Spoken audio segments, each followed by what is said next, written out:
Ouais, parce que vivre à l'hôtel n'est pas si facile que ça. Notamment pour certains points. Alors oui, j'imagine les questions que vous avez. Qu'est-ce que c'est que ce pantalon? Est-ce que t'es devenu un beatnik? Tout ça. Mais ce jean n'a pas vu une machine à laver depuis maintenant une petite dizaine de jours. Et il fait quand même très chaud à Bangkok, donc à un moment il fallait qu'il croise du savon. Le problème c'est que pour qu'il croise du savon, il fallait quand même que je porte quelque chose, que je puisse sortir. Et je pense qu'il va mettre du temps à sécher, donc vous allez me voir un petit peu avec ce nouveau pantalon. C'est comme des plumes de paon et des espèces de petits motifs indiens en bas. Et il est trop court parce que les gens sont petits. Je sais pas si à la base l'eau était bien claire, mais en tout cas après avoir mis un petit peu mon pantalon dedans, elle l'est plus vraiment. Je pense que c'était une très mauvaise idée, j'arrive pas du tout à l'essorer, je vais le laisser sécher dans ma douche, du coup je pense qu'il va jamais sécher. Bon, je vais quand même continuer avec les t-shirts, mais les t-shirts c'est plus facile à essorer. En plus il y a ça qui est tout à fait adapté. Bon, voilà, la lessive est faite, mais c'est seulement la première étape des astuces pour voyager. La deuxième étape, c'est pour ça que le lit n'est pas fait, c'est de faire attention aux femmes de ménage. Bon évidemment il y a les vols et tout, mais des fois c'est même pas de leur faute. Par exemple ce matin j'avais tout laissé en bordel, mon ordi, mes câbles et tout sur mon lit. Pour faire le lit elle allait forcément devoir les toucher, les mettre sur le côté, tout ça. Et si elle en perd un petit, par exemple ce petit câble qui ressemble à rien, il est extrêmement important. Et si elle le met sous le lit ou qu'elle le bloque sous le matelas sans faire exprès, c'est pas de sa faute. Donc je préfère qu'elle n'y touche pas. Donc j'ai mis le loquet pour pas qu'il passe la chambre. Une autre astuce de chambre d'hôtel, c'est d'avoir une petite base de nourriture. Pour ça il faut pas avoir peur d'utiliser les petites épiceries locales dans les 7-Eleven. Malheureusement il manque quand même plein de trucs dans les 7-Eleven. Par exemple ils vendent pas de fruits, à part des pauvres bananes dans des sachets en plastique. Celles-là. Mais bon les bananes c'est pas non plus hyper fun, donc s'ils pouvaient vendre plutôt des oranges, des ananas, des trucs plus amusants. En plus ils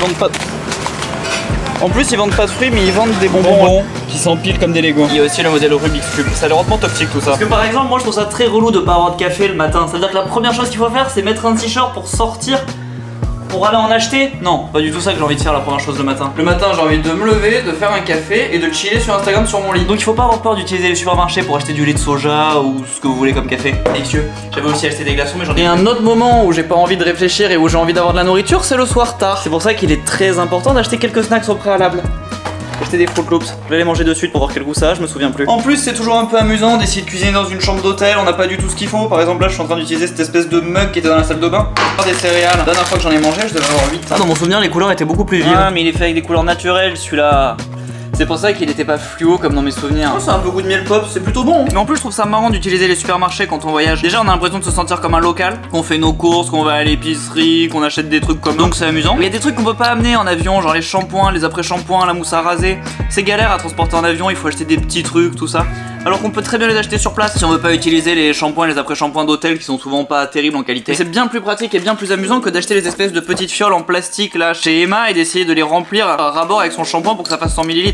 En plus je suis à peu près sûr que ça coûte le même prix. Et ça prive du plaisir d'aller acheter un shampoing d'une marque inconnue. Bref donc à mon avis il faut aller à la supérette acheter de la bouffe pour aller dans sa chambre. En plus si on voyage pendant plus d'une semaine on n'a pas forcément envie d'aller au resto midi et soir tout le temps, ça finit par être écœurant. On n'a pas forcément envie de sortir ou envie d'aller manger tout seul. Après il y a aussi l'option room service mais c'est souvent cher et souvent pas terrible donc je déconseille un peu les room service. Ok bon finalement voilà la femme de chambre donc je propose qu'on lui laisse quand même faire la chambre mais il faut ranger. Pas être un connard et pas qu'elle touche à nos affaires. Aussi toujours laisser son passeport au coffre. On a tendance à oublier mais un passeport européen c'est incroyable. Ça peut valoir une fortune. Bien, direction la piscine. Bon bah voilà maintenant j'ai bronzé parce que je suis en train de devenir beaucoup trop blanc à mon goût. Ah bah voilà ça a été nettoyé. Ok thank you. Comment ils peuvent fermer les room service à 17h? L'ouvrir à 17h, qui c'est qui fait des room service le midi? Quelle idée. Bon bah du coup je vais sortir avec ce pantalon, tant pis.